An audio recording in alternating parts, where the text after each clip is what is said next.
anthology of art, video art, so that people could take it home and look at it, which is kind of the way it's set up for. We've got our VCRs at home and slip them in, and that to me could be a major process. And then if you get anthologies like that put together, why couldn't they be distributed in the rental stores and everything? Attempts have been made. There's a process here that really needs to be looked at, or our art will continue to be barely accessible, which has always been the problem with art. Especially video. Yeah. Well, I just So yeah, I think what you're saying is really accurate. And this has the potential to be so universal compared to classical art. Seattle or Portland and visit museums and stuff. We have an excellent museum here, but we only get a tiny bit of what's going on. And this can be just tremendously universal. I mean, this is the capability for video art is. I wanted to ask. Beyond belief. This really ties into what you're saying. I wanted to ask all three artists. Maybe you want to look at the next one first. How they feel about someone just stumbling into the middle of your piece while they're switching hands. If it does catch people, then they're only seeing it from that point to the end, and you probably each have different reactions to that. yeah, timing, length of piece. That's what I was thinking about when you were talking to Gail. It has to do with that, our video habit of, and that's another argument for short pieces, because you're more likely to get an audience for, I'll tell you, for 5 minutes and under than you are for 15 and over, by far. But let's look at Rick's tape, and then anyone who wants to stay beyond our scheduled time to discuss some more issues can. Okay? Thanks. You move up if you'd like at the smaller screen. He went to work. He'd come home at night around 8:30, give or take an hour. During the time between then and when he would finally fall asleep, he would fill himself up with whatever he needed to continue making movies.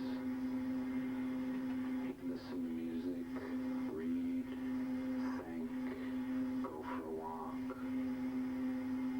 When he slept, he would dream that he was back at the studio running around the set cutting actors' throats with a long, sharp razor.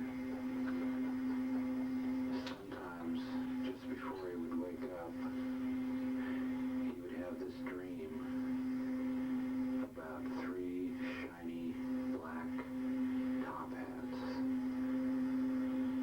that would tell him jokes and stories that he liked a lot, but he could never remember when he woke up. She felt a sudden pull at her ear.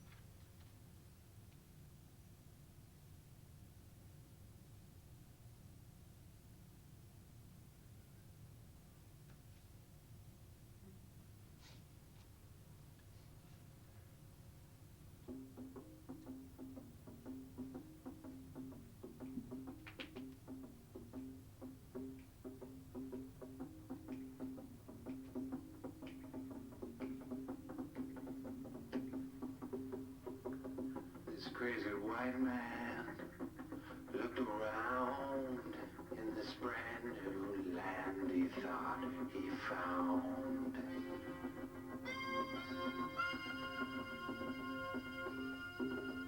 And everywhere he looked, he saw buffalo. He really hated buffalo. buffalo. So he set all his horses and all his men to go kill off all the buffalo.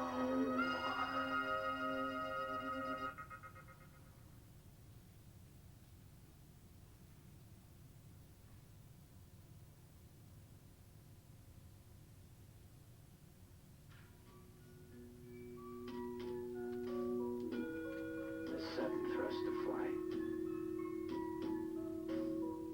a flurry of wings, of a bird in a room. It's my imaginary Irish grandmother.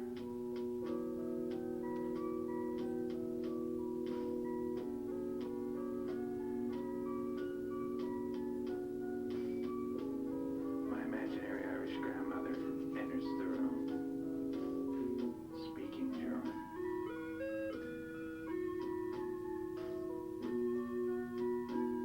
The sudden thrust of flight and a flurry of wings. There's a bird in the room.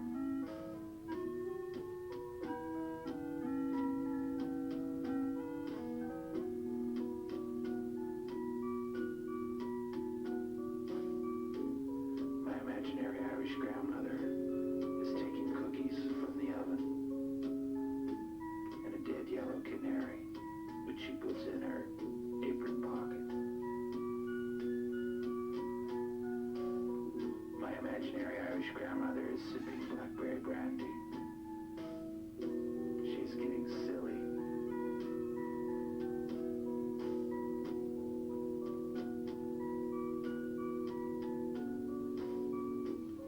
My imaginary Irish grandmother takes the dead canary out of her pocket and holds it gently in her hand. She explains the mysteries of life to its cold frame.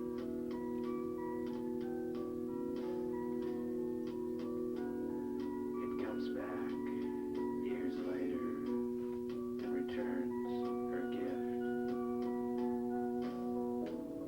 It says, there is no death.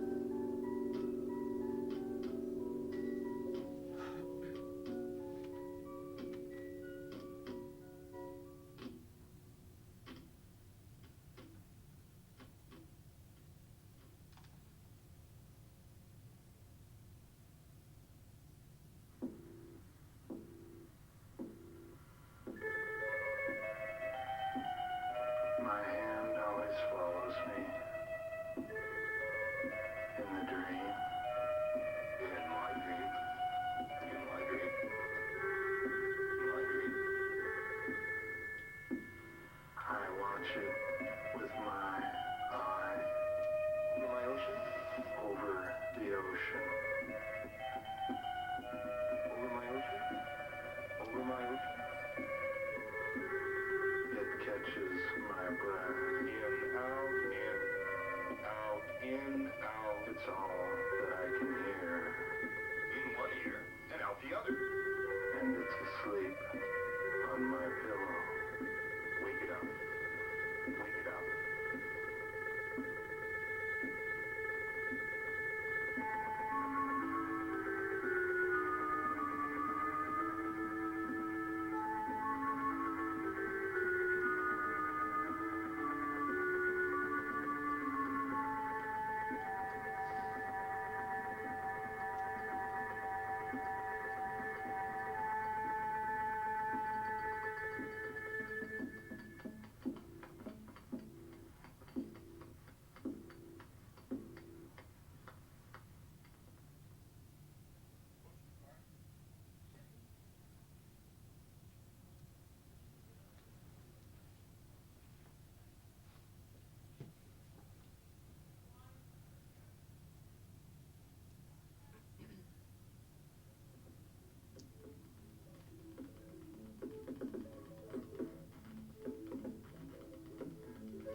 It comes back, slapping me in my face.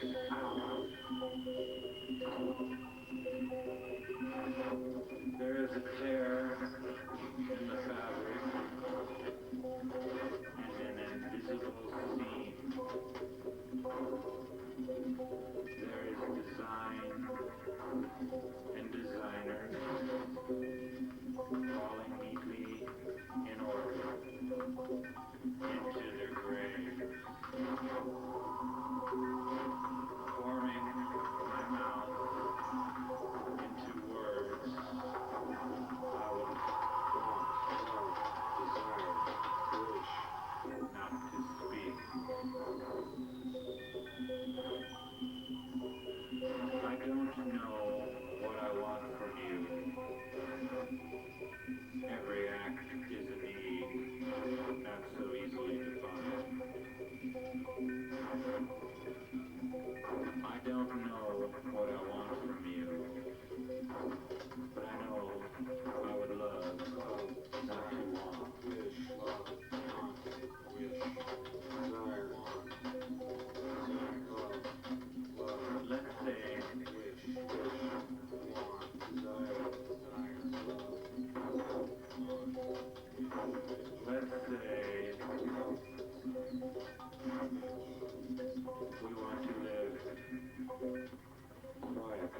we want to live quietly. We want to live quietly. We want to live quietly. We want to live quietly. We want to live quietly. We want to live quietly. We want to live quietly.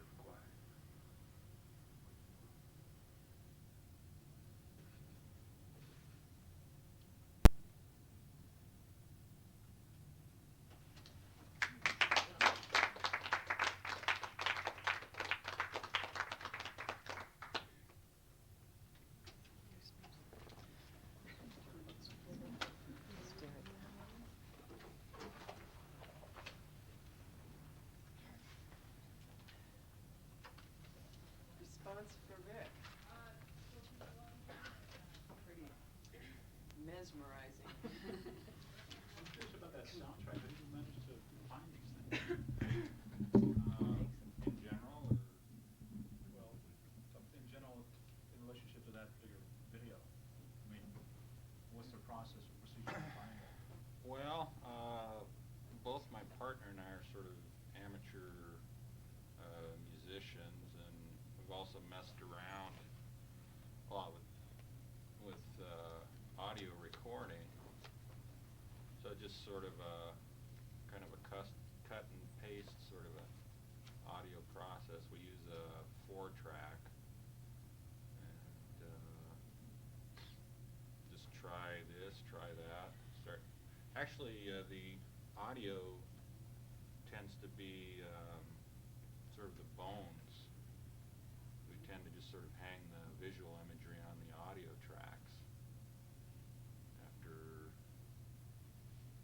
we just sort of lay those out, we get a poem or some sort of text, and then try to come up with an appropriate sound for it. And it's both music and organic, electronic, any kind of sounds we can get. We just play around with it till we get it where we want it.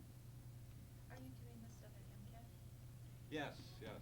I think it's great to see personal filmmaking coming into access.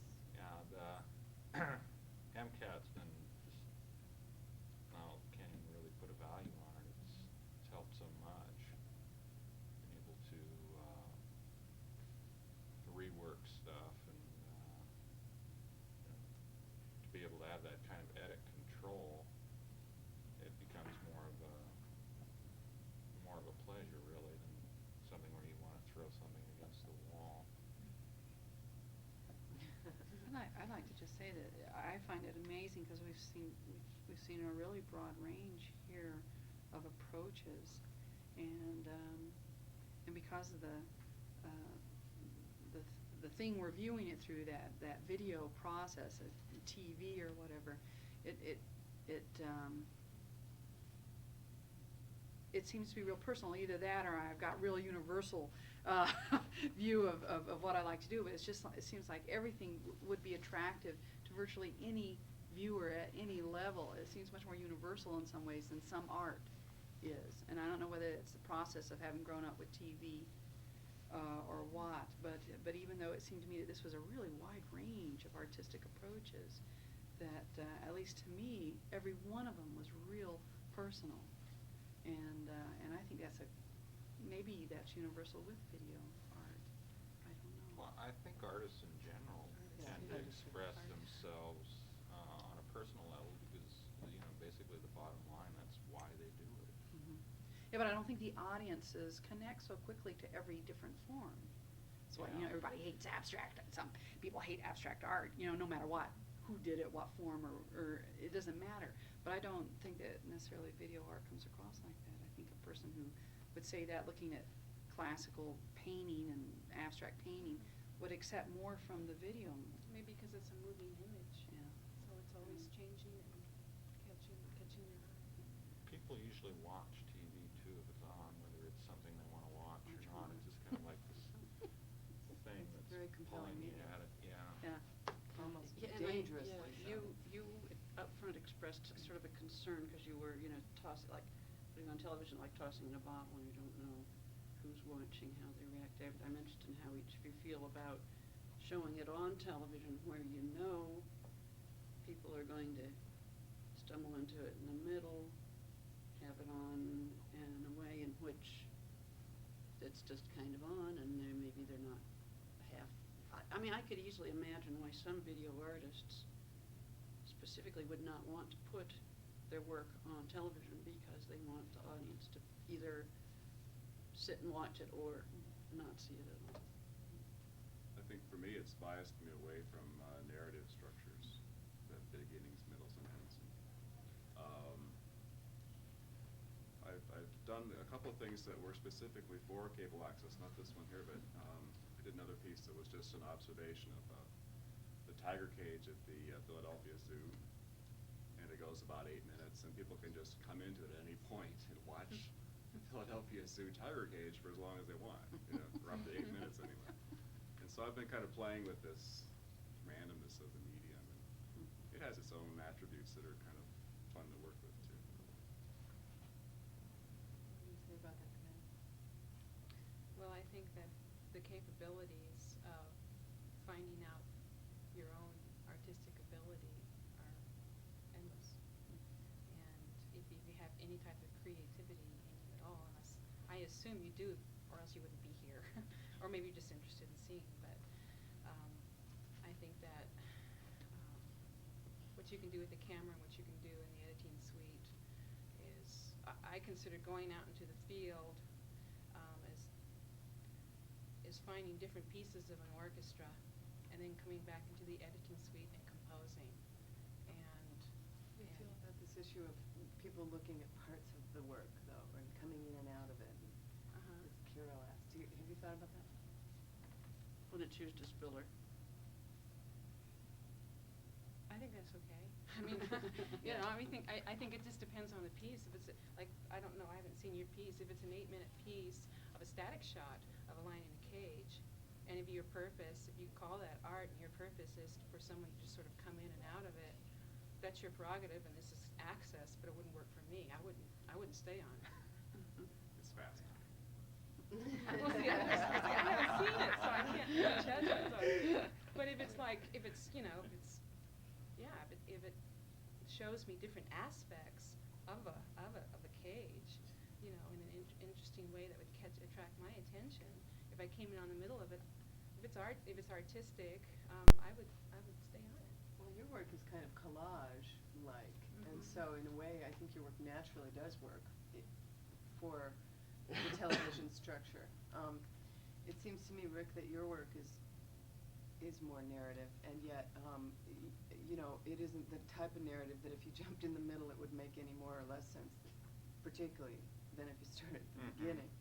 So, in a way, that's, my viewpoint as a viewer, how you beat that problem is just, it's a fairly abstract kind of a narrative that you make. Have you thought about that? Oh yes, bit, I guess, cavalier about, I guess, the reception. That sounds terribly stupid of me to say, but in a way, sort of once they're done, they're done. And my intention, particularly in the narrative, once again, it goes back to the notion of painting, where you can walk by a painting, look at it for 5 minutes, or that's a long time to look at a painting, really, or just maybe 50 seconds or something, and then you move on down the line, and then maybe another day you run into it again. And I guess I like to think of them as being capable of accruing meaning, through seeing it more than once. If one were to jump in, I guess, halfway or any middle part of it, you say it doesn't, it probably wouldn't be a lot more confusing than if they started at the very beginning. I guess I had a nice personal experience on feedback. A fellow was doing laundry at 4 o'clock in the morning, 4 o'clock, and it was very late, and happened to catch section one of them, and he said it scared the hell out of me. It sort of pleased me, but I think you make a good point. And I just want to briefly say, Carol, that, I think it is true that any art form, when you think about it, that in a way, I think audience reception of art isn't any more or less random with visual art or traditional art forms than it is with video, in the sense that, that Rick describes, because you don't, you may even walk into a museum with a very intentional, task of looking at art, but it depends entirely on what else you're thinking about, how much time you have, and a million other factors as to how receptive you are to the art that day, and it can look entirely different the next day. So I think that that's a good point. I mean, it's a fairly random process, and it's going to really change every time you look at it, maybe. I guess for programmers, that means you could run an art piece many, many, many, many times and not be afraid of wearing it out. You bet. Because, we leave exhibits up for 6 weeks so people can see them repeatedly, because the experience does change. A question for Rick. Dealing a lot with dreams in there. Are you relying a lot on your own dream content? Yes. The nature of the pieces that Joel and I do, since they are short, we've been trying to group them thematically. And I think so far we've had three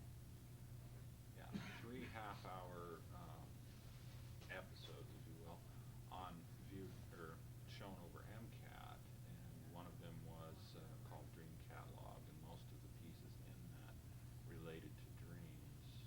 I mean, these are dreams you've had, Joel? I mean, are they a conglomerate? I'm just wondering how true you're staying to dreams. There's a couple that are almost copied, word for word from dreams. Unfortunately, neither one of them were on this tape. But I think there's a real strong connection between dreaming and art making. There's an enigma there that is not easily accessible, even your own dreams. I mean, if you are fortunate enough to remember your dreams, and then you think about them consciously, I think sooner or later they'll start making a certain amount of sense to you that has got to be helpful, because it's a part of your mind that you don't know about, and any kind of understanding you get on that part of you has got to be a good thing. But basically, some of it is both. It's both your artistic, poetic activity and then your dream activity. Because like I say, I do think there's a real similarity in texture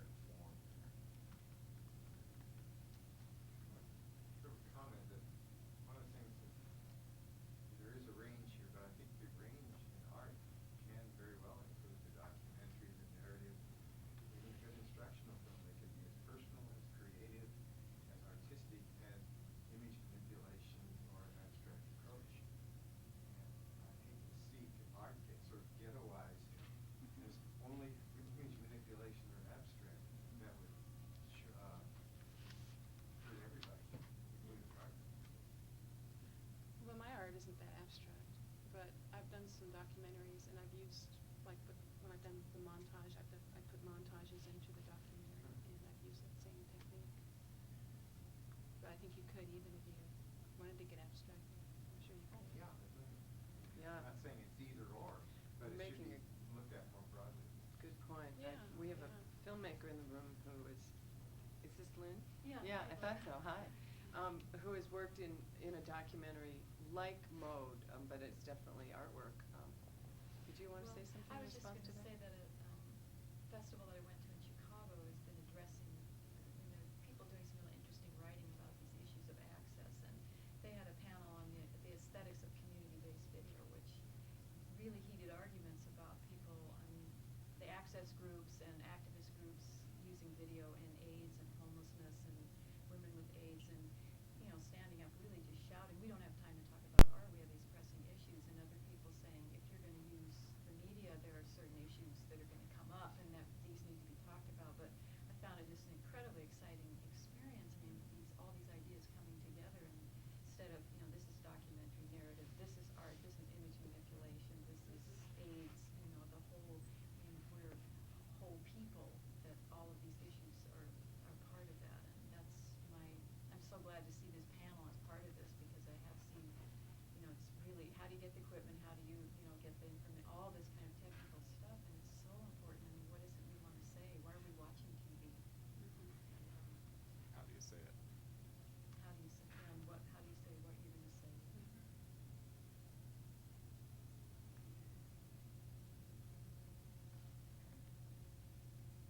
Other comments?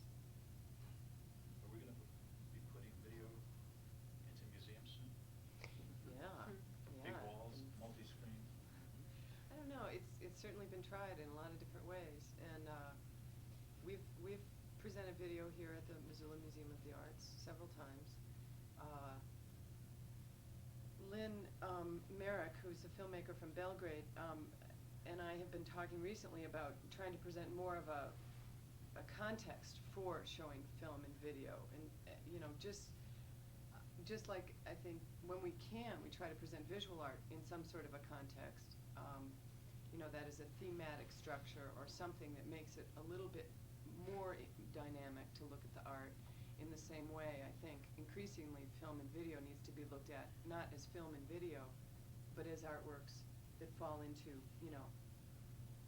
different kinds of expression, different kinds of issues, depending on the work. So, yeah, I think that one of the odd things about video in particular, as opposed to film, is that it's a strange physical experience. How do you set it up well? How do you get people to come and at the same time and look at video in a formal setting and not have it be an incredibly strange experience? It's just hard to work through some of those issues. We're used to looking at television at home. Sometimes I just think that is the most appropriate way, and that's what's great about access and getting it out to people. Certainly a lot more, because you get a small audience for video no matter what, and it's a pretty stifling experience sometimes. So there's a lot of issues related to presentation that I haven't worked through, but more and more I'm going to try to include video as in the texture of what we might be looking at the museum, in a larger context.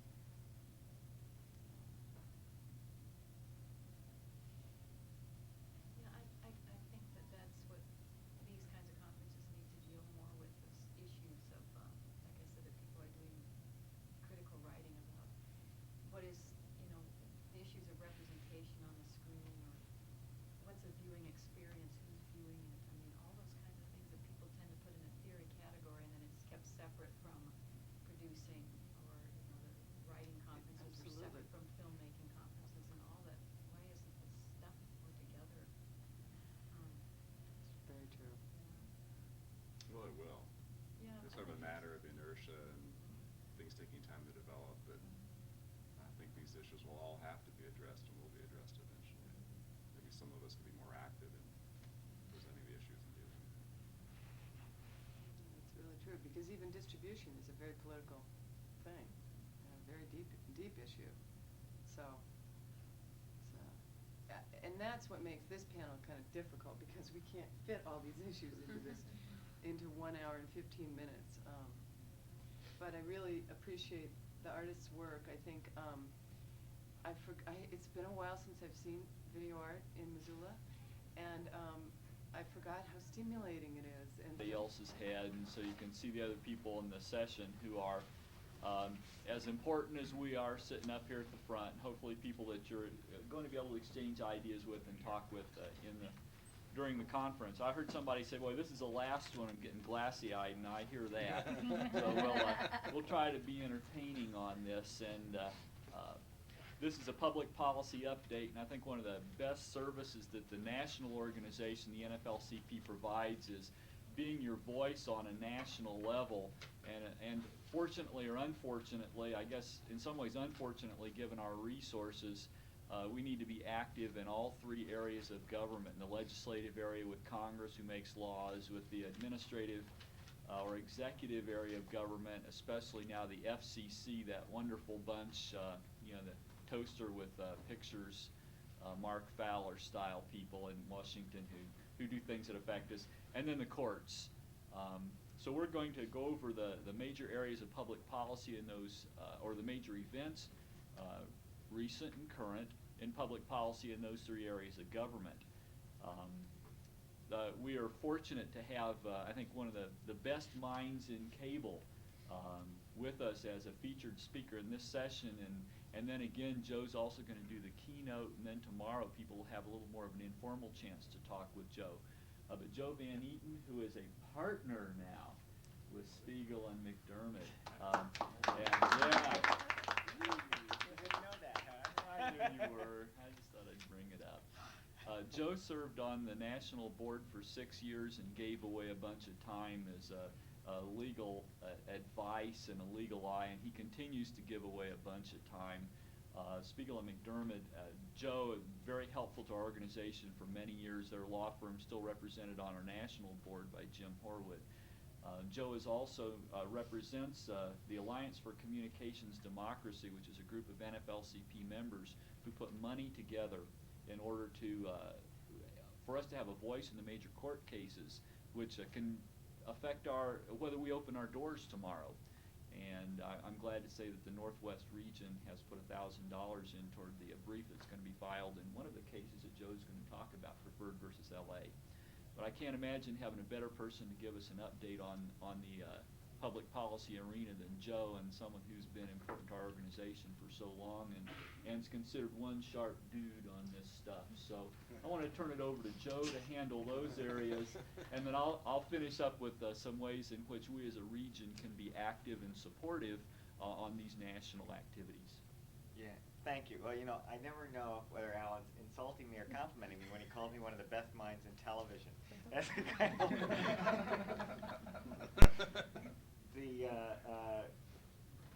I'm going to run over. I'm going to divide this up into sort of three parts. The first, legislative update. The second, an update of decisions that have been issued recently by the courts. And third, I'm going to go over the FCC's effective competition decision and the technical standards rulemaking, which are going to be important to you. Despite what Alan said, I've got to tell you that the legislative update could be out of date because I've been out of Washington for 2 weeks. And things are moving rather quickly now. But let me tell you what I've been able to, where I think we are, and what I think you ought to be doing at this point. There are a number of bills pending in the Congress affecting cable television. The one you may have heard most about is S-12, which is actually the bill that passed the Senate Commerce Committee. And that bill is expected to go before the Senate, or at least a week ago was expected to go before the Senate sometime this month. The bill is much more favorable, would be very helpful to cities in a number of ways, and represents a significant improvement over the Cable Act, because it revises the renewal procedures, it provides immunity against damages and lawsuits. And it also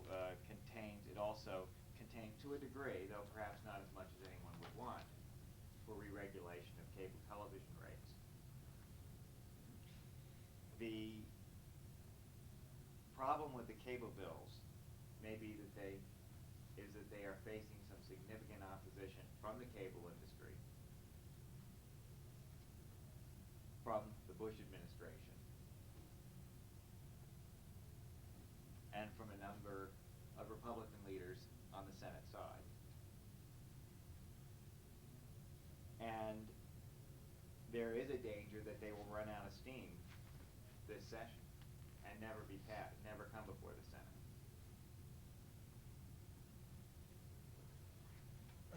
There's certainly every reason with respect to S12 and on the Senate side for this group to attempt to pump up that support for that bill as much as possible by contacting senators, not just senators from this region, but senators all over, and letting them know that either the nonprofit groups you represent or the cities you're working with want some improvements to the cable situation now.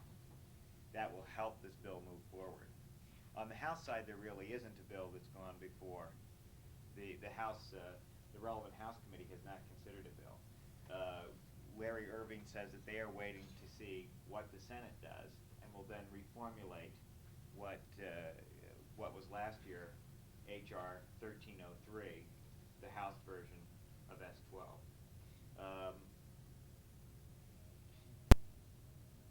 I should, for those of you who work in access, I should say that neither S12 in its old form or its current form, or H.R. 1303, as it was considered last year, help access very much. In fact, I think the access is virtually absent. Consideration of access centers is virtually absent from both bills. And that needs to be changed. I'm sorry, what? That needs to be changed. I missed the first part. Neither of the leading bills Yeah. for cable re-regulation solve any of the problems facing access. Let me remind you what the two major parts of the NFLCP's legislative platform are, because you should be able to communicate these. One is access centers want immunity from damages for showing programs. The access centers want to be able to show anything while the producer, and leave the liability on where it should be, which is with the producer. The notion, as you may know, the current Cable Act immunizes the cable operator from responsibility for what's shown on access channels and channels the operator doesn't control. The NFLCP is looking for legislation which would extend that immunity to nonprofit corporations or to any other entity which might be managing an access channel.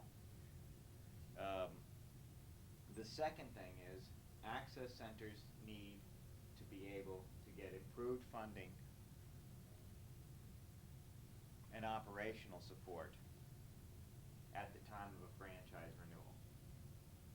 So the NFLCP is seeking support for legislation which would allow cities to demand access services, facilities, and equipment at the time of renewal, and to require the operator to pay money in support of access services, facilities, and equipment in addition to the franchise fee, so above and beyond the 5% franchise fee. One of the reasons NFLCP is seeking that is because experience shows that even if you get a portion of the franchise fee, more is required to put together a solid access center that has good equipment, can provide training and outreach and that sort of thing. So it's important also to express support for those aspects of the NFLCP platform whenever you're contacting anyone in Washington. Third, there is a bill being drafted right now, or supposedly being drafted by Representative Eckert and Cooper, which is supposed to be very favorable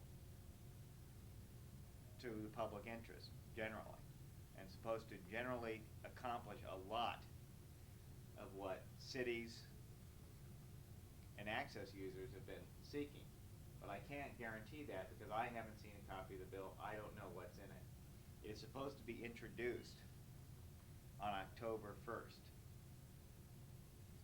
Now, let me suggest to you that you all want to be calling Washington, calling Representative Cooper's office or Representative Eckert's office, finding out what the bill will do for access, getting copies of the bill, and then as soon as possible, if you find the bill is helpful, trying to drum up support for that legislation.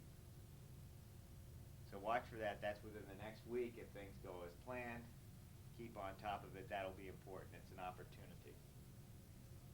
If that bill is all it is supposed to be, that may be the bill that we want to support. There is also a bill before the Senate and a bill before the House dealing with telephone entry into the cable business. And it's really being, the prime movers on the Senate side are Senator Burns, and the prime mover on the House side is Representative Boucher from Virginia. The bill is very complicated. I'm going to talk about the Burns bill, which is S-1200. The bill is very complicated, but there are at least three problems with it, three very significant problems. One is it allows telephone companies to provide what is called video gateway service. That is a sort of common carrier service where anyone can rent space on the wires without the telephone company obtaining a franchise and without the programmer, the program packager, obtaining a franchise. What that means is that under the video dial tone proposal, there would be no access requirement. There wouldn't be a franchise fee requirement. There'd be no public interest provisions. Second, the bill says that if the telephone companies actually go into the programming business, that is, they'll own directly or indirectly, they'll own and package programming that's sold to subscribers, that they will be subject to the same franchising requirements as a cable operator. Well, that's fine as far as it goes, but the problem is the existing Cable Act really doesn't protect the public interest as much as it should. Senator Burns, in some ways, is taking a leap which shouldn't be taken until the Cable Act provisions are amended to serve the public interest. It's no protection for access to say the telephone companies have to do as well as the cable companies have done in this area. Third, and I think particularly significant for this area of the country, the Burns bill creates an exemption from the requirement that a telephone company obtain a franchise even where it controls programming in any community with under 10,000, in any rural area or any community with a population of under 10,000 that's not part of a larger urban market. Now, I have a lot of clients in Kansas and Wyoming that are relatively large cities for those states, could really use access and all the other benefits that one can at least theoretically obtain under the Cable Act, where the population is under 10,000. And I suspect there's lots of communities in Montana like that as well. And why one would want to support an exemption for that size community is beyond me. It's certainly not been shown that that's necessary to obtain any sort of reasonable telephone or cable service. So let me suggest that that's a problem. Now, I've mentioned Senator Burns just because so many of you will have contact with him, and obviously you ought to exercise, he's your representative, the extent you're from Montana, you ought to let him know what's going on. Many of you will think he must already know what's going on. Some of you won't, obviously. But let me tell you that I just returned from the NATOA conference in Anaheim, and I brought with me a videotape of Senator Burns talking about S-1200 at a panel at NATOA. I'm going to be using this tape tonight, if it's possible. And I'll have it here so that folks can watch it in its full length. I suspect it's about an hour and a half, close to 2 hours. His speech? His speech? Yes, his speech. Well, not his speech. It was a combination as a panel. He made a statement, a speech. One of the questions that came up was a question about PEG access. And his reaction was, well, I'm all for access to programming. Well, what about public educational and governmental access? He didn't know what it was. That's something you should be particularly concerned about. I suspect there are some problems in communication between the staff and the senator, but you ought to be able, those of you who elect him, ought to be able to bypass that staff or insist that it be bypassed and communicate with him directly.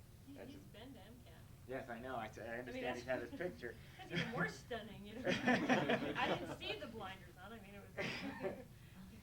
It's one of those things that he's not in contact with access all the time. He's not in contact with the issues. He doesn't see it all the time. It's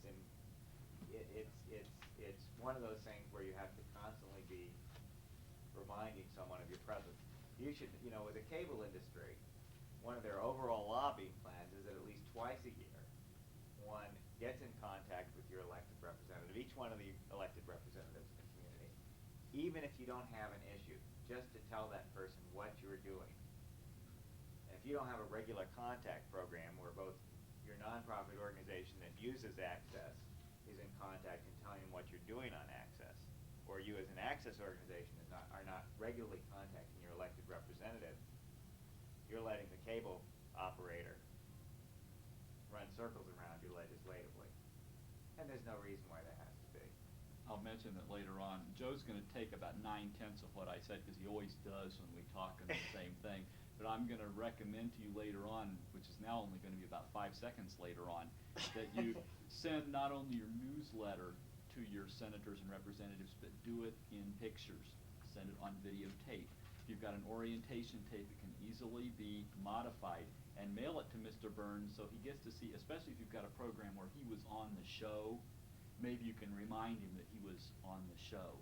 And that's a real good idea. The other thing about the contact that Joe is suggesting, we're going to be handing out postcards in the second half of the session, and I've left the poster board over in the other room, so we'll want to get the poster board with information.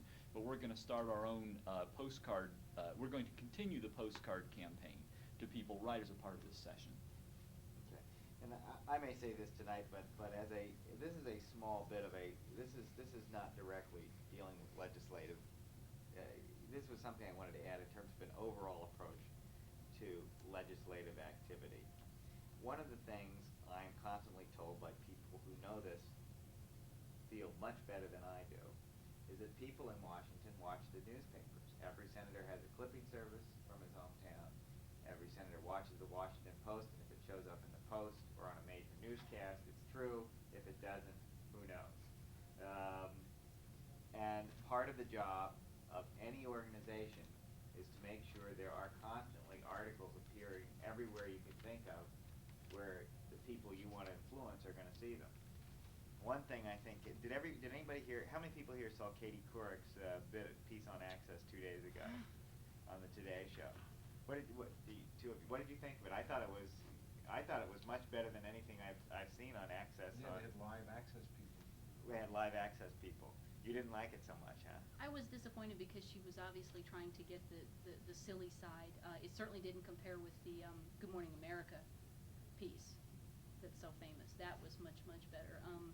It wasn't as derogatory as things I've seen in the past, but I still think it maybe could have been a little better. Yeah, though I'll tell you, my feeling was that the message that came across for me, she seemed to be, it took access. One of the things it said, or the message that came across strongest to me, people, you know, if you're watching, if you're in the community, you're overly critical because you're watching it for little things.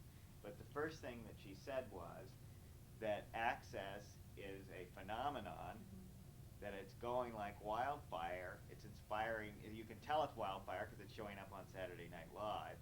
And then 25% of the public watch public access once every week, that it has a huge audience. She also said it was democracy in action. A democracy Used in that action, phrase. everything. Mhm. I'll tell you, it's important to keep flooding the press with these sorts of ideas about access because they are picked up. And to thank people, you know, you saw, if you saw it, you should write her about it, thank her for the piece. Because it could happen again. This one, she contacted an access producer in Lawrenceburg or Lawrence, Tennessee, Boston, and Chicago. And that's the first time I've ever seen anybody do something with live access producers talking about their programming. So that's sort of a side note. Let me turn now to the court cases. Sure. Yeah. Could you just briefly, what's the perception as to what is the political agenda with the Burns bill and the telephone company? Is there a capsule? Who's lobbying him for that? For what reason? I don't know precisely. I mean, if you would talk to his staff, he would say that USTA would say that they don't have anything to do with it. He's going on his own, and if you talk to, last I heard Burns' staff, they were saying that it was what USTA wanted. There's clearly involvement of the USTA in the bill. Could you tell me, you said that Burns is doing the Senate bill, you said there was someone doing the That's House bill? 1200. The House bill is BOUCHER. That's a representative from Virginia.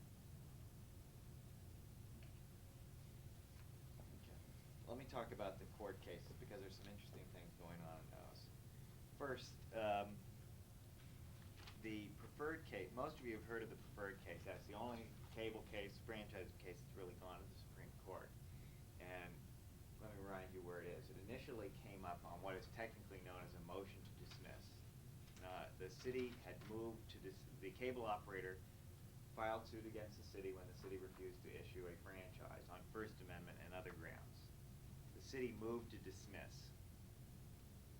Now, in a motion to dismiss, the judge is compelled to assume that everything the opponent of the motion says is true. It has to read all inferences in favor of the allegations of the person opposing the motion. And what the cable company alleged was, there's plenty of space in the polls, there's no problem accommodating more than one, and the government has no reason for imposing any obligations on us or doing anything more than giving us a simple license to get on the polls. The district court threw out the case. The Court of Appeals for the Ninth Circuit said that was wrong. If you have to assume all the things that they've alleged, there is a First Amendment violation because everybody knows that under the First Amendment, government has to have a reason for doing things which affect speech. So the very allegation that there aren't any reasons is enough to get the case back in court. But the Ninth Circuit went further and made very broad statements about the rights of city to franchise, which were very negative, and very negative statements about access. The case went up to the Supreme Court, which said the Ninth Circuit did the right thing, but we don't accept its reasoning, and gave the case back to the district court to start all over again. The case went back to the district court. There were 2 years of motions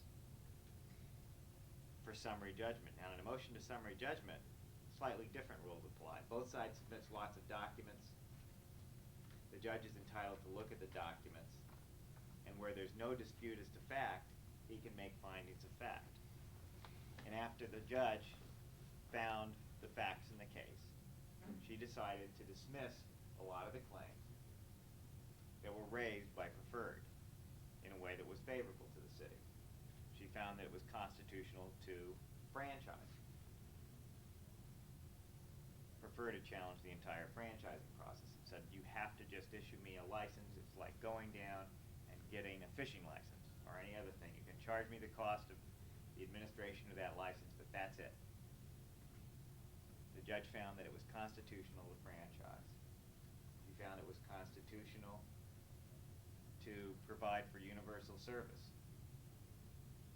She found it was constitutional to prohibit transfers of the franchise without obtaining prior approval from the city, and a number of other issues. She also ruled that a number of provisions in the franchise were unconstitutional for particular reasons.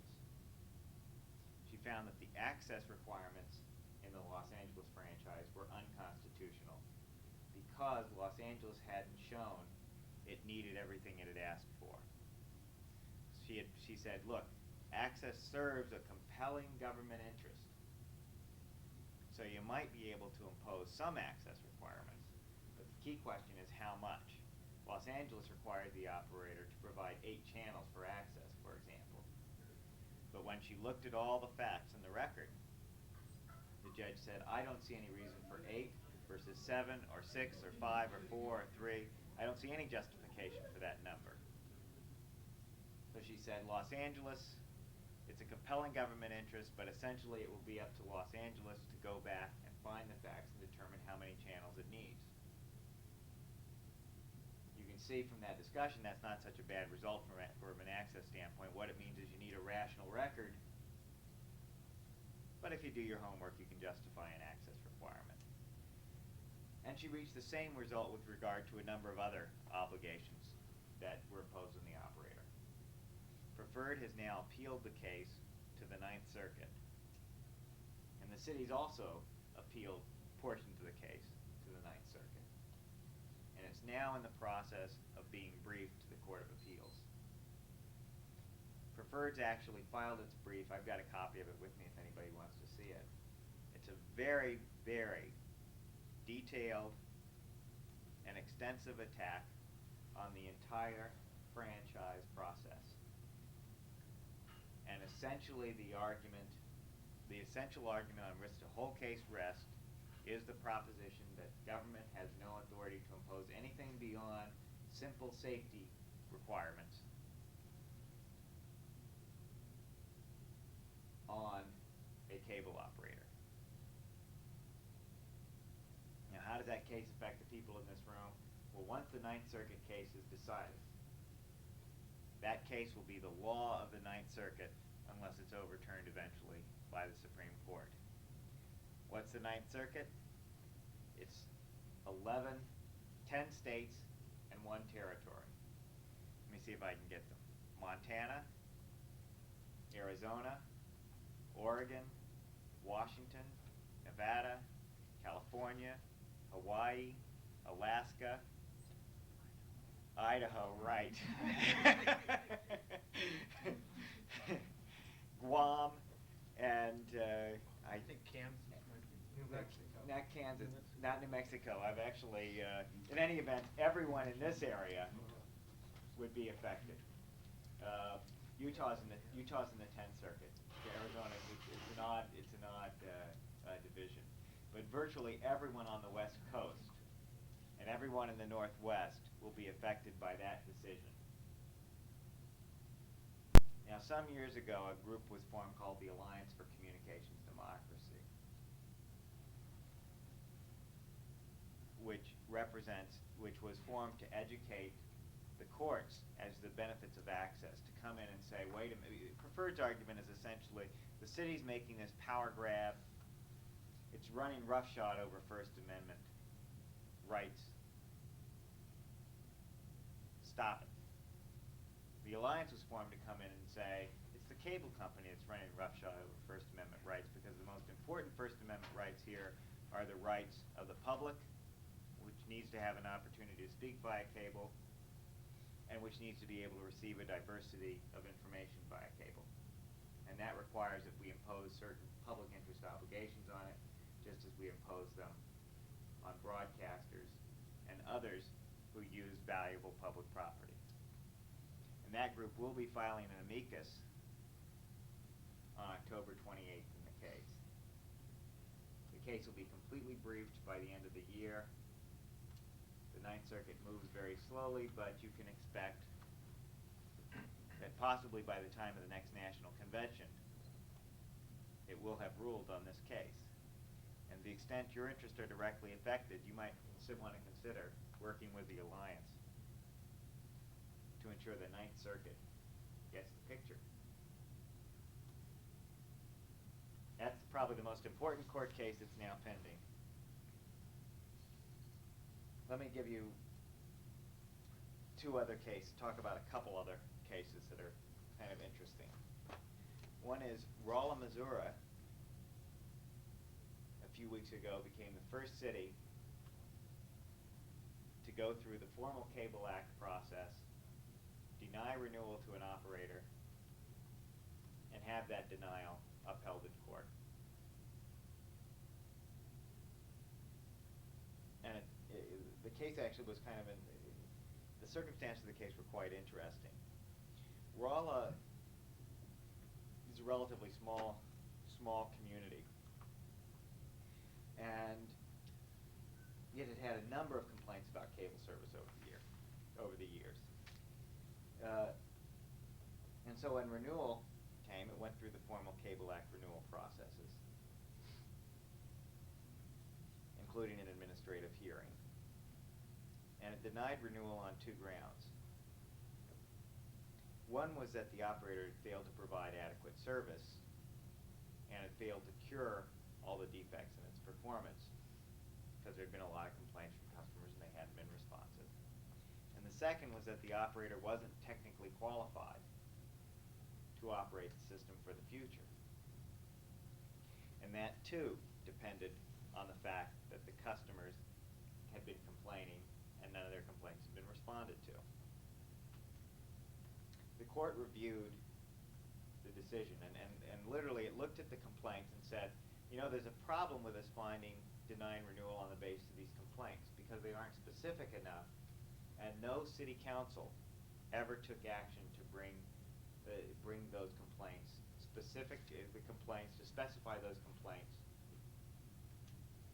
to the cable operator. Sure, the cable operator got a letter from the mayor saying things were bad. And sure, he'd gotten 1,500 or so letters from customers, hundreds of letters from customers. But in a city, official actions are taken by a city council through a resolution or ordinance. And there was never a resolution or an ordinance telling the operator, you've got X problem with your service, fix it.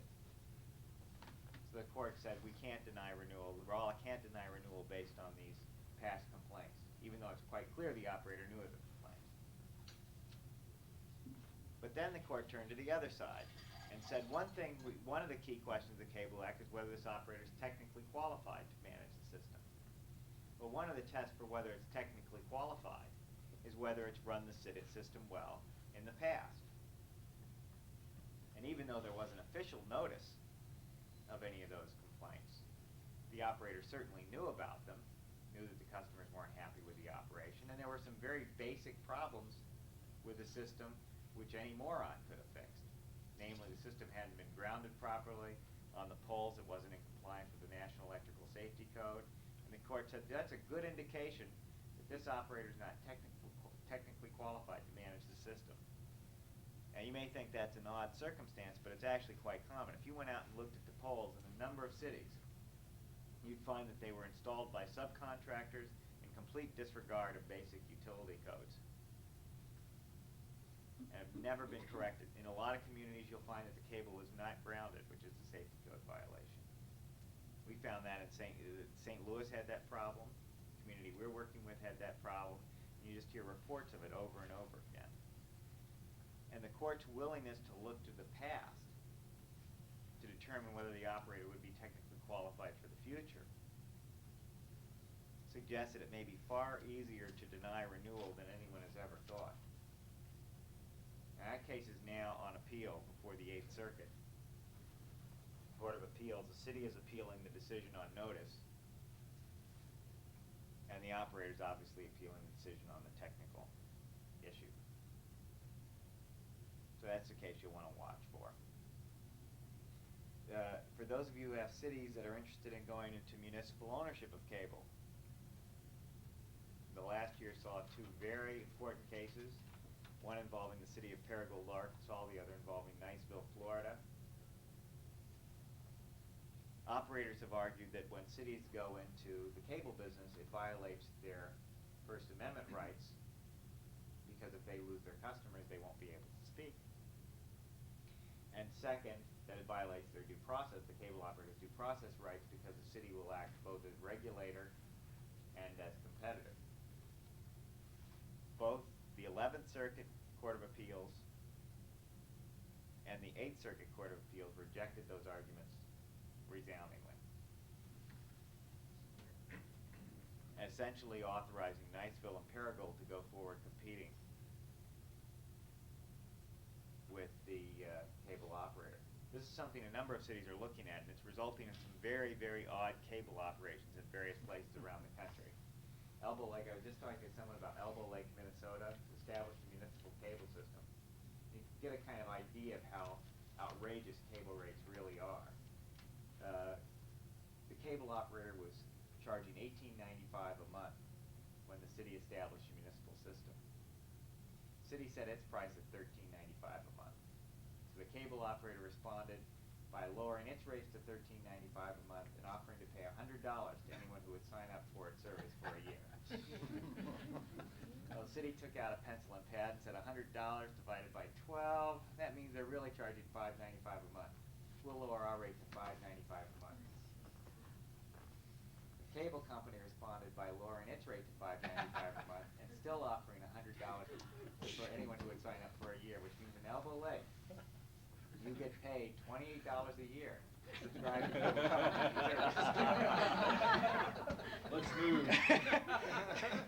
And as somebody pointed out, they put up a big sign, "Welcome to Elbow Lake." Are they extending their service?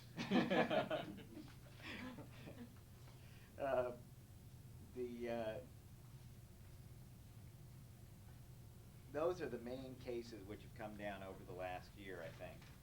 But there are a couple other cases which are probably worthwhile mentioning, because they got a lot of publicity and because they have some relationship to access. One are the cases arising out of the NEA grants. And the case I'm thinking of is NEA v. Frohmeyer. The NEA, as you know, refused a number of grants to controversial artists, who then brought suit against the NEA, arguing that the grants were made on politically motivated content. The decision to make the grant was based not on artistic content, but on impermissible content motivations. The artist also challenged the NEA grants because in order to get them, they were required to sign a little piece of paper that said, "I guarantee that this work is not obscene. And if it's declared to be obscene, I'll give you back the money." The particular issue in the case I mentioned was the legality of those grants, of that grant requirement, the obscenity signing. And the court struck it down for two reasons. One of which was that it was vague by its nature. And that's because I mentioned the word obscenity, and in its terms it was actually slightly broader and it could have gone beyond obscenity. And the court said there has to be very, very specific sense. If this was permissible at all, it would have to be very, very specific as to what would violate the law. Second,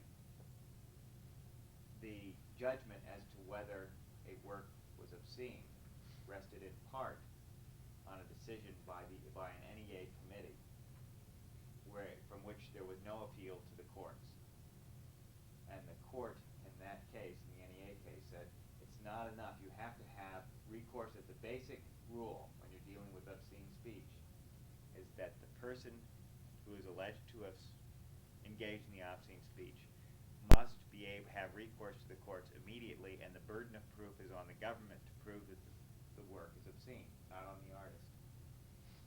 So procedurally, the whole process of having to sign that, allowing the NEA to deny grants on the basis of a vague standard for determining obscenity with no recourse to the court found that constitutionally objectionable.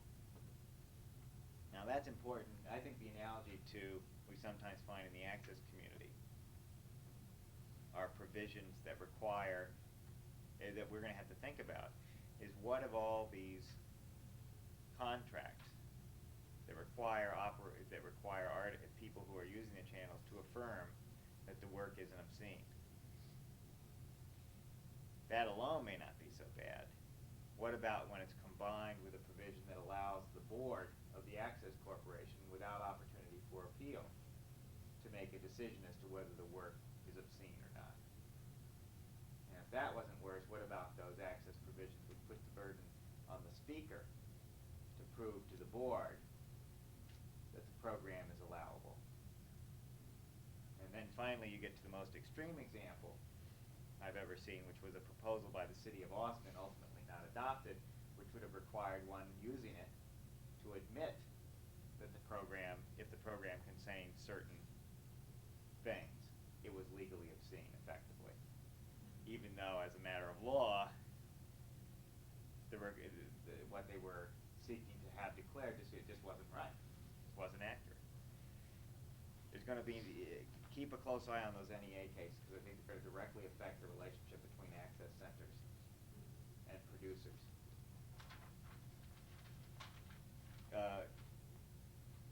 The other case, I think, I'd like to address just because I think a lot of people are drawing incorrect conclusions from it, is the famous Indiana nude bar dancing case that was decided last term by the Supreme Court. As you know, the Supreme Court declared that it was perfectly constitutional for Indiana to enforce a law which effectively banned nude dancing.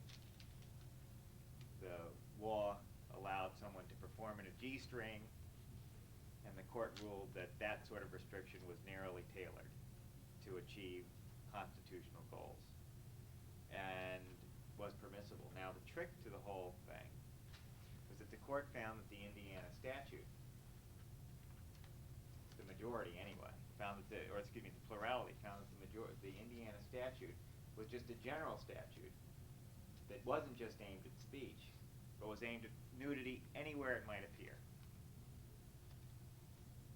So no one under any circumstance in Indiana could appear nude in public. And therefore, the extension of that to dancing in a public bar simply wasn't that intrusive on speech. We're simply applying the same rule that we're not trying to aim at speech because some nudity may be expressive, some may not be expressive. We're not making any distinction. All of it's banned. And the majority said that the majority made it very clear that the case didn't turn on whether everyone at the bar was a consenting adult. It said if the state of Indiana wants to keep 60,000 consenting adults from showing up naked to the Hoosier Dome, they can do it. The court then said it would be a different case if this restriction were aimed only at speech. The problem we're seeing sometimes in the access community is that people are attempting to come up with rules for access users which are simply not applied in any other context in the community. So, for example, you may see a rule that says no nudity, which prohibits any kind of indecency on access channels. That's common in some communities. But you know, there's all sorts of speech that would be classified as indecent going on in every community. There's R-rated movies on almost every, in theaters all around the country, the #1 category for movies. Magazines, you go down to the corner bookstore, you're going to see magazines that have nudity in them. You're going to see magazines that have cursing in them. And so to select out one particular form of speech, one particular form of expression, creates a problem under that Supreme Court case. Everybody should be aware of that because that decision is now being used to justify selective restrictions on nudity or selective restrictions on speech. And I think you're going to find that that will run into real constitutional problems. I could be wrong, though, because I got to tell you that the panel that's on this court is not the world's most intellectually enlightened panel. And Justice Souter had what I consider an extremely bizarre approach to the problem, which was to say it's okay that the ordinance would only have run into problems if Indiana had attempted to ban nudity in the Grand Opera or in Hamlet. By Justice Souter's way of thinking, the protection for speech depends on whether it's high culture speech or low culture speech, or what he considers high culture versus low culture. So a nude Hamlet would be permissible, nude dancing would not be. A nude Hamlet would be protected, a nude dancing would not. That's a very dangerous approach, and particularly for the access community, which, despite all its efforts, I think most people would classify at the low end of the cultural scale, because it's not money-making, it's not 500 years old, and it doesn't involve people who are professionals, at least in the same sense that we think of NBC as professionals. I think so the same thing that shows up on NBC might be protected under a Judge Souter approach, and on access, not protected, strictly on the basis of how one views the medium. So those are the cases I think are most important. Let me turn quickly to the FCC, and then we can take some questions. Take questions and talk about what people in the room can do to respond in their own ways and in their own communities. Two FCC, one rule is in the making, one rule is out. Let me talk about the technical standards because that's easiest. The NCTA and the NLC, the NLC, have reached agreement on new technical standards for cable that would replace existing FCC standards, which everyone agrees are inadequate. And under the proposed agreement, the parties are planning to mutually submit those new technical standards to the FCC and to have them adopted. Communities will be able to enforce those technical standards, but will not be able to enforce any higher standards. I am told by people who know far more about technical standards than I do that the standards are fairly good, and for most communities will be completely adequate to ensure that you can obtain a quality signal, at least under the technology that's prevailing today. More complicated is the effective competition ruling.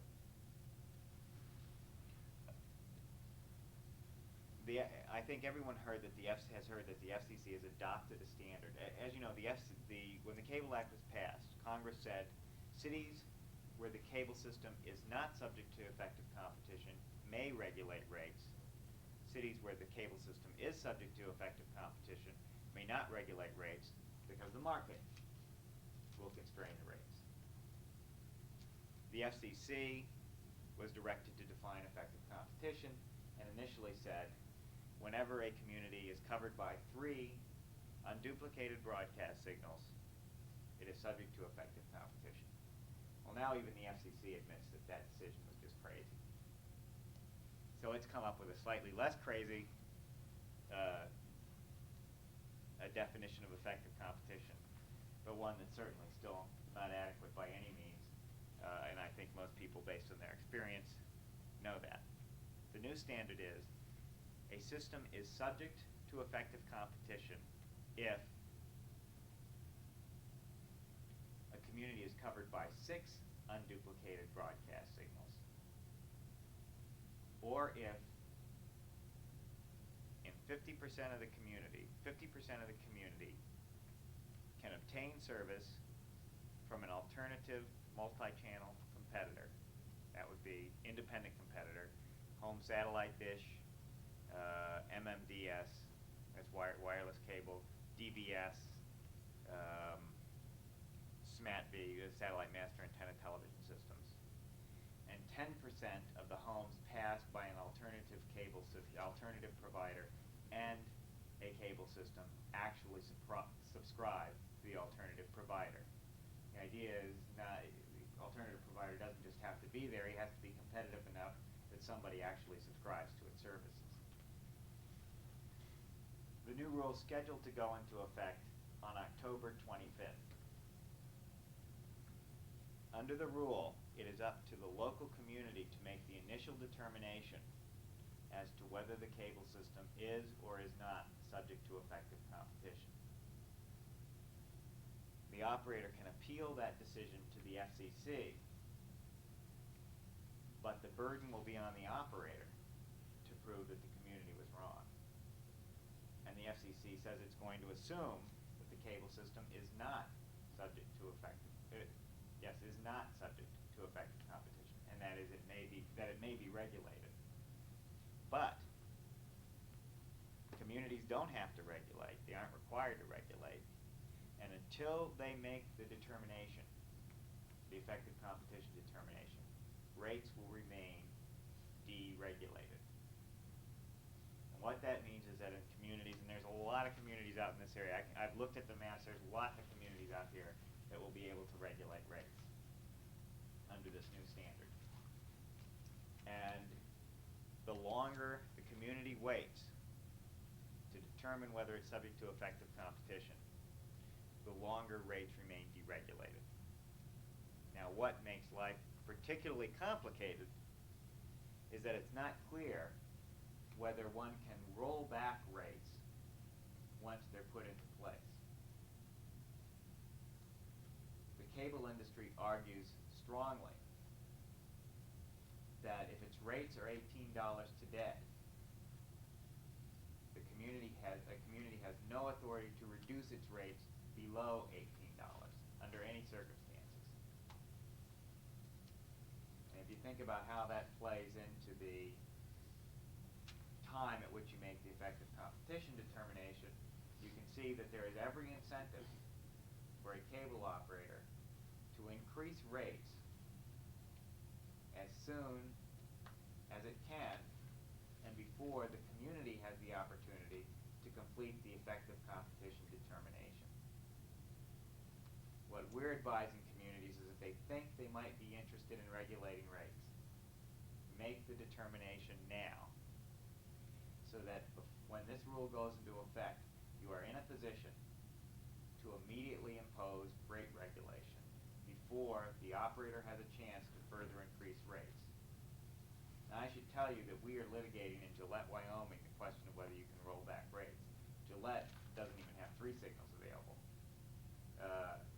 And in Gillette, the city activated its rate regulation authority about 3 years ago, or 2 years ago, and rolled back rates from $18 to $12.80 for basic service.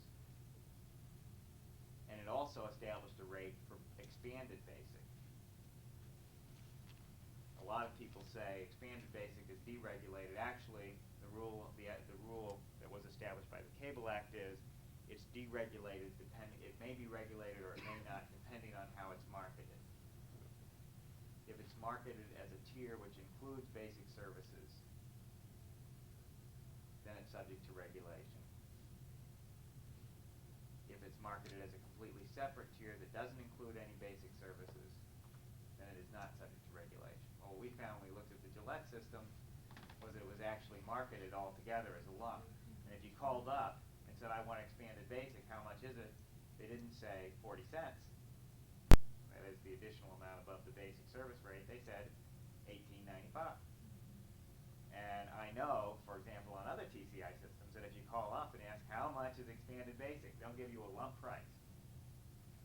And I think that in a lot of communities, expanded basic is being marketed as a lump service. The same is true of Warner communities, where we've seen advertisements.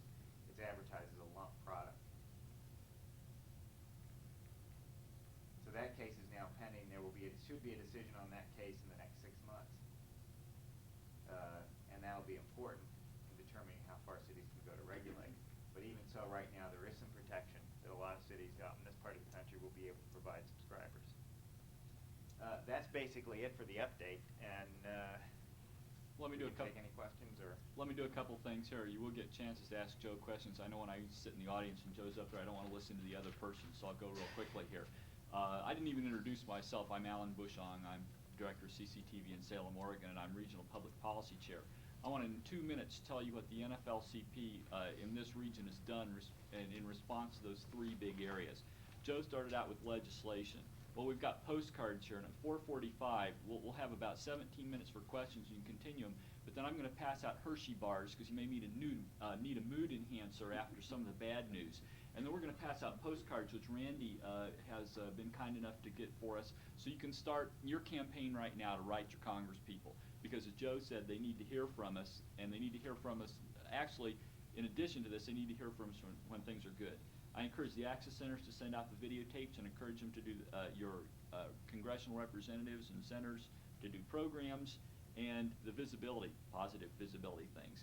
We need the support. We need everyone's vote in Congress, and we also need a champion. And it might be your representative or your senator. Who knows? Conrad Burns might wake up tomorrow and see the light. Probably not, but that's a possibility. So what are we doing in the legislative realm? We're encouraging and trying to help you to make the contacts, which later on mean the votes. This is a long-term thing. We not only need the votes this year, we're going to need them 5 years from now, 15 years from now. So the only way to get started is to start. Judicial area. The NFLCP Northwest region is contributing $1,000 to the amicus brief for preferred. At least 3 access centers in the Northwest are also contributing money. And in the judicial realm, that's, I think, the only way we can participate is to give cash to the people who can get involved in the lawsuits. And the thing about preferred is, all you do, here's all that's at stake in preferred the way I understand it. All you're going to lose is all your funding, whether it's from franchise fees or access funds, your channels, and your access capital. But other than that, everything's okay. So in the judicial realm, if you can participate with cash, come and talk with me, or you can talk with Joe. But I talk with who's the Alliance for Communications Democracy? They're all NFLCP members. The president of the alliance is an NFLCP board member. Administratively, the NFLCP made a filing. I have no copies of that filing. I gave them all out to the regional board, but if you're interested in one, you can leave your card with me and I'll send it to you. The NFLCP made a filing on your behalf. In addition, regional people also made filings. Because to make a filing to the FCC, you don't necessarily have to be an engineer and analyze standards and say, well, the color portion of an SVHS signal really is good enough. SVHS really is good enough. Don't make a standard, a technical standard that will preempt small formats. And Joe didn't go into that, but that is one of the concerns, that the FCC knowingly, or especially in the case of the FCC, I think unknowingly and unwittingly, might do something that causes a whole lot of harm. So the idea about filings to the FCC, you don't necessarily have to be a technocrat. Real people can make filings. That pretty much ends it. I want to let, we've got 15 minutes until 4:45. Let's go with questions. And I think they're all going to be this guy because he knows better than I do. That's why we flew him in here. And at 4:45, we'll pass out the candy and let's do postcards. Could you go over briefly what qualifies the competition ruling? What the effective penalty? Yeah, if I'm in a city that is the cable company in competition. If 6 signals are predicted, the first test, the basic test is, are 6 unduplicated signals available in your community? Unduplicated means unduplicated in prime time. Signals means full power broadcast signals, translators, and low power TV stations and satellite stations. We're talking one channel. I mean, we're getting. What do you mean? This broadcast, like I get 2, 6, 8, 12 from broadcasts from Seattle and from Portland, but I'm in the middle. Yeah. Does that consider 4? It depends what they are. You literally, when we do a study, there's a general publication, the Cable Fact Book, and the Cable Station and Coverage Atlas. It's excuse me, not the fact book, the Cable Station and Coverage Atlas, which has maps for every state showing the broadcast signals, full power broadcast signals, and where they fall. What you're looking at is the predicted grade B contours. That's a measure of signal strength, to see where those fall.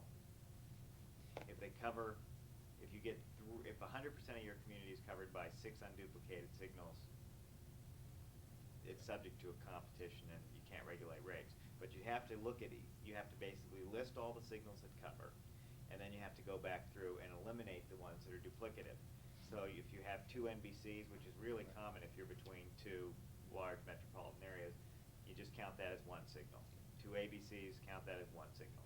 What As about long as they satellite? show evening, and satellite stations, they typically are simply, what I see is very common is that a satellite station is that you may be slightly within the grade B contour of a station like an NBC, but it also has a satellite nearby that simply rebroadcasts its signal.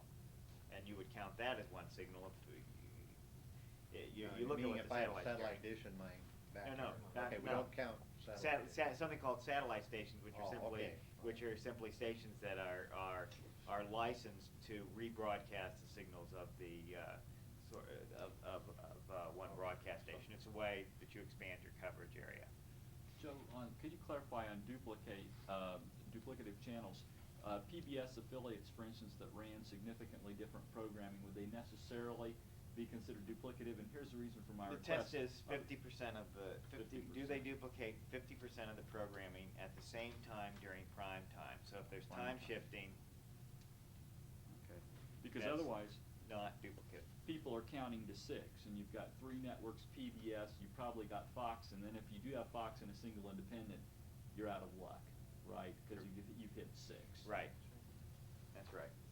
And the trick is what doesn't show up on those lists are the low power TV stations, which you have to go to the fact book to get a list of low power TV stations and translators. I thought you said only full power counts. No, full power, low power TV, Full power and translator. LPTV. Okay. But if John lives in Kelso and he turns on his television set and he goes through the channels and he counts 2, 6, what is it? 2, 6, 8, 12, and I mean, if that's 10. all he can really receive on his television set, then Well, it can be it's pretty deceptive because likely, the question isn't is, what sort of Yeah. antenna you've got. Well, And even he's in the got a best of modes, decent you're gonna, antenna. Yeah. You don't get I mean, 49? that's You don't get 49 out of Portland? keep in mind that what you're looking at in the first case under this test is predicted contours. And depending on the region you live in, the predicted contours may or may not be an accurate reflection of what you actually receive. We represented Ithaca, New York, which is predicted to have 9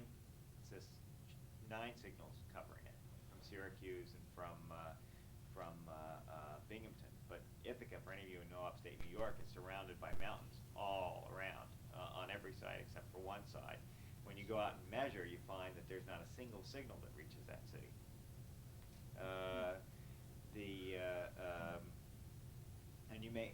And so you have to look at the predicted contours in the case of the full power stations and protected contours in the case of low power TV and translator stations to determine where they're predicted to fall. Now, if you're in the situation where you can't actually receive it, that's the first step, and you may find that solves your problems. If you look at the predicted contours and they seem just out of whack with reality, you can also go out and actually measure them following FCC standards and then apply to the FCC for a waiver of its rules. okay, and these predictions we can get from, You can get them from general trade publications to begin with.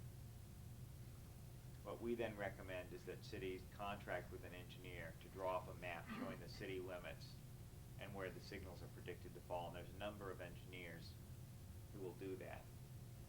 And for under $2,000. And basically, they take a city map. They have a computer that has the FCC program for predicting these contours. They check FCC maps, and then they produce a study. That's useful because in making a determination, it's nice to have a map to present that's been produced by an engineer that you can produce to the city council and say, look, we've got proof that there are not 6 signals available. Don't forget the second part of the test. where the home satellite dishes come in. Okay. Now, what we did in Gillette, 'cause we just started going through that procedure, was the city had an intern, a summer intern, drive around the city and count the satellite dishes, which turned out to be not as difficult as one might have imagined. And note their location. And as it turned out, there were far fewer. That was the only multi-channel competitor available in that community, and that's going to be true in most communities. It's the satellite dishes, and you could count every satellite dish in the city, and it wouldn't come close to 10% of the subscribers. Another community we're working with is going to take. They've just recently had aerial photos done for planning. They're going to take the aerial photos and have their planner just count the satellite dishes from the photos, which you can do to some degree with some degree of accuracy. Because in most cases, the satellite dishes are large enough and prominent enough that you can find them. Let's go into Karen and then Ron. I just quickly wanted to know, I didn't catch the date that this takes place. October 25th is when it goes 25th. into effect. Right now, you might want to keep an eye on it. The FCC could always take an action to stay in its effectiveness, but that is the date it's scheduled to go into effect right now. It's really clear that Missoula does not have effective competition. What is involved in the city making a determination? What has to happen? Well, first thing you need to do is try the six signal test, and either go with the information. You may find that the operator is willing to concede that fewer than I six think they signals will. are available. That's certainly the minute the city started doing that in Gillette, the operator looking at six signals in Gillette, the operator, which was TCI, wrote to them and said there's no need for you to go any further, there's fewer than six. You then have to find some way of doing the multi-channel competitor test, because as a city you also need to determine that there's that there aren't enough multi-channel alternatives available. And the key is, the hardest thing to do is probably counting the satellite dishes. The second thing you need to do is determine whether you've got SMAT V systems serving the community and how many people those serve. The best way to do that, I think, is again, your planning board will have a sense of every apartment building in the city. They'll all be licensed, and chances are you can go to the largest ones and determine rather quickly whether you've got any SMAT V systems in the community. The third thing you have to check is whether there's any wireless cable. The FCC has a list of wireless cable operators for each community. You'd be surprised how many wireless operators are licensed or are attempting to get licenses for a lot of communities around the country. We found 10 pending license requests in Gillette. Chances are none of those will go into operation. I don't know, but in any event, we found that none of the FCC files show that there are none in operation now. And DBS you don't have to worry about, because there is no DBS service in the country right now. And I think that takes care of pretty much all possible alternative services. We also had someone just drive. You can do a lot of this by just driving around town and looking for microwave antennas, for satellite dishes, because people will always need some sort of receiving equipment in order to get this sort of stuff. But once the city has made those determinations on its own, what kind of paper they have to file? Okay. And That is not so clear from the FCC rules, but we certainly would recommend, based on legal challenges cable companies have raised, that the city follow a three-step procedure. One is to give notice of the proceeding, of an effective competition proceeding, to provide the public and the cable operator the opportunity to submit written comments on the issues of the proceeding, and then finally to issue a written decision making the determination. And at the same time you make the determination, it may also be wise to adopt standards for rate regulation. How are you going to go about regulating rates? Unless the franchise is very specific, it may make sense for you to decide, for example, what information you're going to require the operator to provide, what the time frame is going to be for reviewing it, how you're going to let the operator know what the issues are in any rate proceeding, how you're going to decide whether the rates are reasonable or not, or whether the rate increase request is reasonable or not. In other words, giving yourself the regulatory ordinance you actually put the ordinance, give some teeth to the ordinance. If the city itself is not ready perhaps to regulate rates, is it still recommended to get its ducks in line before October 25th? I would start getting my ducks in a row. I mean, if the city isn't going to regulate rates, obviously it's less. It's not certain that they are. Well, they're not. One can always make the determination that the effective competition determination, and then activate the rate regulation authority by further regulatory ordinance later on. That at least has the advantage of putting a city in the position of responding quickly to any outrageous abuse by an operator. And so, for example, if the operator announces a 50% price increase, all of a sudden the city may think, it's time for me to start regulating.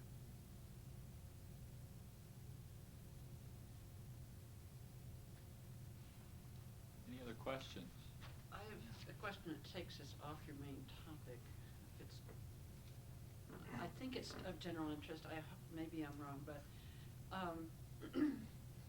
in Olympia we have a well-established access channel and well, it's hard to believe a pretty friendly relationship with our TCI cable company, although we are nonprofit managed. Olympia is growing very rapidly, and there are a number of huge complexes of apartments and condos where, while they have been under construction, they're approached by a company called Cable Plus, which pays the developer not all that much money, several $100s, to be allowed to wire the whole complex for cable. And then this whole complex is, of course, on private property. The streets are on private property, the sidewalks are on private property. And then there is a contract when someone buys the development. They take over the contract in perpetuity that all of their cable is supplied by, they have some clusters of satellite dishes and some very short microwave links in some cases. There'll be, this tiny little microwave link crossing one public street between a big private property, an area that's all private, another area that's all private. So, and then people pay their bills to Cable Plus rather than to TCI Cablevision, and they get most of the stuff that TCI subscribers get, but they don't get the public access channel. We have all kinds of public access users. In fact, there's a huge complex directly next door to the cable company that does not have cable, but has Cable Plus. Now, we're Olympia's only local channel. There's no other local anything in Olympia. We carry local telecourses, we carry the city council, we carry candidates forums, and it's occurred to me that there should be a good oh, and what's more, the tenants in these places, and condos also, as well as renters, are simply not allowed. They say, well, what can I get, TCI hooked up, and they're not allowed, TCI is not allowed access on this private property to connect even to a condo owner. So it seems to me that they should be able to do a class action suit, which would say they're being unlawfully deprived of their right to participate as citizens on an equal basis with others in Olympia because they can't get the candidates forums or the community college telecourses or all of these other things, and that if such a class action suit were launched, that there might be good precedents in other areas. They're able to avoid franchising by all those little microwave pops. Right, so there's no franchise. No franchise. Well, to be honest, I think a far more effective result would be rather than litigation, which will simply keep the service, even if successful, would keep the service there for years while it's being resolved. The far more effective route is for everybody to disconnect their cable and just tell Cable Plus, we don't want you, goodbye. I mean, a consumer boycott goes right to the pocketbook of the person. And a lawsuit doesn't in a fundamental way. Lawsuits are part of business, but when somebody says you're not going to make money, forget it. Then it becomes a very expensive proposition to stay in business. Second, TCI may have rights to force its way onto that property, because the Cable Act gives a cable operator, a franchise gives a cable operator under the Cable Act a right to obtain access to any compatible easement which has been dedicated for utility purposes. And there's been a number of cases which deal with how far that gets you into these large apartment complexes, because in some cases, even though it's private property, they're going to dedicate easements that literally run right up to the apartment door and get you into the apartment buildings. And there's been lots of fights in that area around the country where cable companies are using that portion of the Cable Act to try to obtain access to apartment buildings. And the third approach, of course, is for government to take an action through landlord-tenant laws to prohibit that sort of exclusive contract. But then there may be issues of takings and compensation to the property owner for allowing access to cable. But and any of the consider the consumer boycott rather than the other, because the difficulty with the approach you're taking is that I think a lot of courts would be inclined to say that's all well and good, but you can get access to public access. All you have to do is move somewhere else, and unless you're telling me that's where you have to live, what you're really telling me is you just want to get out of one of the covenants the landlord has entered into. It would be like saying I have a constitution, would you be able, if it brings you great comfort to have a cat, you still don't get a cat in an apartment building if that's part of the covenants of the property. Obviously, they aren't coextensive rights, but I think you'll find that that it's going to be a difficult case to convince a judge on those grounds as to a constitutional right to bring it onto a particular property when it's up to the property when a tenant can move somewhere else. I have another question that takes it even further afield, but it just crosses my mind that as more and more stuff becomes private property, also in Olympia, as many places, huge malls, parking lots, people can live their entire lives without setting foot on public property. They just drive between areas of private property, and people are having a harder and harder time finding places to circulate petitions. The First Amendment also allows the right to petition, and public access, of course, is based on saying free speech doesn't mean the right to use just a soapbox anymore. And it seems to me like there could be an analogy if people said we no longer have, we've got to infringe on some private property here because we no longer have an effective right to petition, that private property owners might begin to have to grant the right to people circulating petitions onto private property, and that'd be an analogy for cable access. It's public access in both cases. Well, that actually has been litigated in a number of places. And in California, I don't know what the result was, it has been in Washington, but in California, the California state constitution, the First Amendment, it's clear the First Amendment doesn't recognize that right. That right doesn't flow from the First Amendment. And there's actually a Supreme Court case on that point. But under state constitutions, that right is sometimes found under state constitutions. In California, in a case called the Pruneyard Shopping Center case, it was found that anti-war protesters had a right to enter into the Pruneyard Shopping Center, even over the objections of the owner, and distribute anti-war leaflets. However, the question always depends on the nature of the property and whether it's like what the court saw in Pruneyard Shopping was something like the old markets that used to be open to everyone else, and essentially, just as you've indicated, they saw what amounted to what used to be sort of a public park surrounded by small buildings turning into a completely private park. And I think they said to themselves, well, what's really happening here is the market owners are inviting anyone who wants to come into this area. And therefore, we're going to treat it like the markets of old and give them a right to distribute leaflets. But that doesn't extend everywhere, because not every place extends an open invitation, or by its nature extends an open invitation to everyone to enter. You have to look at it on a case-by-case basis. And I believe, though I wouldn't swear by it, that in California, when it comes to apartment buildings, the result is different, because people in California don't just invite anyone into their apartment building. They put up an door, and they only allow in the people who they want to let in. Joe, a couple questions on court cases. Do you think the preferred case is finally going to take the issues of the public access channel and the franchise fees all the way to the Supreme Court, or is there some side issue that's likely to send this back on remand again?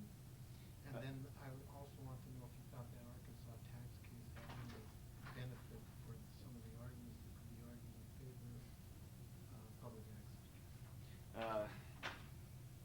The question is, well, the first question is whether preferred will go to the Supreme Court or be sent back on a side issue. I do not think it's likely to go back to the district court on a side issue. I think the lines are fairly clearly drawn. It's not clear to me whether it will go to the Supreme Court or not. I think if Los Angeles loses before the Ninth Circuit, it's far more likely to go to the Supreme Court than if they win. And that's because the Supreme Court has had a number of opportunities to take First Amendment cable cases over the last year and a half to 2 years and has not done so. I think if it sees that the Ninth Circuit is going in a direction opposite other circuits, then it will take the case. So it's going to depend on the decision, but I don't think this one will just slip back into the district court. As the other case you're referring to, that's the Leathers v. Medlock case, which upheld a tax on cable and satellite programming distributors. And the question was whether that tax, which wasn't imposed on newspapers, was discriminatory and therefore unlawful under the Constitution. And essentially the court said the fact that it singled out, did not include all media, that is, that it singled out a group of media for this tax, didn't render it unconstitutional. And that's important for upholding the franchise, for arguments in favor of franchise fees to a degree. And it's also important for some of the other issues that will be raised by the cities to a degree. But the problem with the case is, in that case, the tax applied to all cable operators in the state, all satellite programming distributors in the state. And what the court said is, there's a large enough universe of companies here that I don't have to worry that this tax is being used to discriminate against a particular user based on that user's speech. In an individual city's case, the issue looks quite different because there's usually only one cable company and there's usually only one cable company, so that the court may actually say that's a different situation. Now in this situation where there's only one, should I be worried that the regulation is being used as a means of discriminating against a particular user? And in fact, in the new Preferred brief, that's exactly the argument Preferred raises. Preferred argues that Leathers actually supports cable company positions because the regulations the regulations as applied by franchising authorities are directed against one media company, effectively, one or two, and not a large universe. How about 3? Possibly 3. One of the problems with the case is that dissent points out is that it's sort of hard to figure out how many is enough. Is 1, is 2, is 3, and you can't tell from the court decision. But I think, Joe, you have a handout, don't you, to give on? The handout's at the very Okay. back, and that includes a discussion of the Leathers case. Joe's got a handout, I've got a handout. I like And your Randy's handout. got a handout. I like your handout better. Randy's got a handout too. We'll start this handout this way, and if Randy could start a handout. I really want to encourage you to do this, and I don't want to stop you from asking Joe questions, because Joe just likes. Need more than one for each. Has he got enough? Well, send them around first. Yeah, send him around first.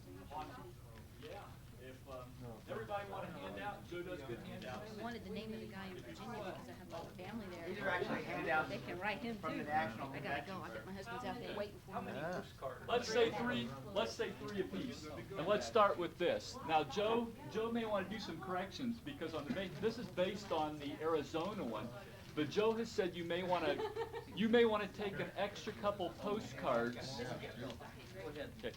Joe has said you may want to, I think from what Joe said, you may want to take a couple extra postcards and prepare in the case that this bill from Representatives Eckert and Cooper is a good one to follow up on. But this is the example that I got from Carl Kucharski, who's the National Public Policy Chair and also chair of the Alliance for Communications Democracy. And if you can't read this, I guess just walk up closer. But the idea is you got 2 senators and 1 representative, and each one of the 3 needs to hear from you. And write to them, and this suggests that you support the NFLCP position, and suggests that, and I would suggest personalizing it by all means, but suggests that you specify out the PEG access provisions.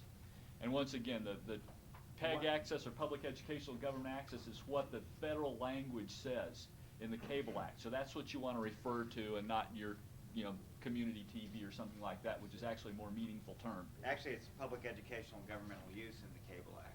They don't use the word access. Access doesn't show up in the paid channels.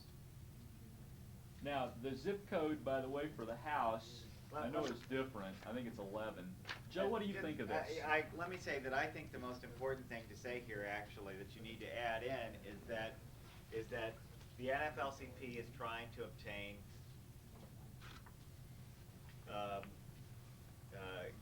adequate support for access facilities, services, and equipment. And we want you to support those amendments. And then you can say, and this other material is important too, but I think the key really is we want the funding. I think that's probably the #1 issue. The issue of getting access on other media is important, but it doesn't help us if there's no money for access anywhere. And I think Joe has mentioned to me earlier, if not in this session, that the other major issue that's out there, liability, has the exemption of liability that access centers and cities seek is going to be one much easier to accomplish, and has the potential of being accomplished through Senator Metzenbaum's Senator Lieberman's bill. So the one that to emphasize is funding, the money to keep the doors open.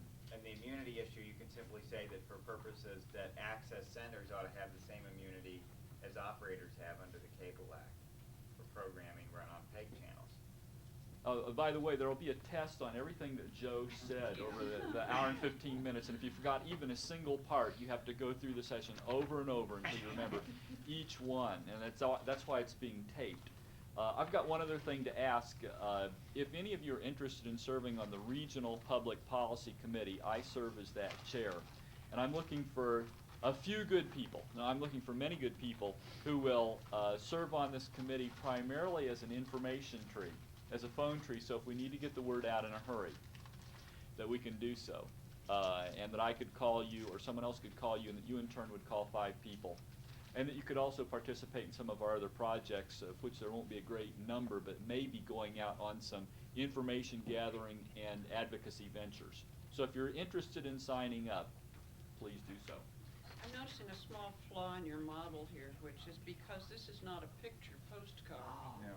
We can write our message on the side without the stamp and put the address stuff on the side with the stamp. Gives us twice as much. Yeah, more space.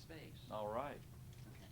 But if there aren't any other questions, I've got to go queue up this Burns tape for the evening. Anything? I want to thank Joe for being here. It's always great to hear from Joe.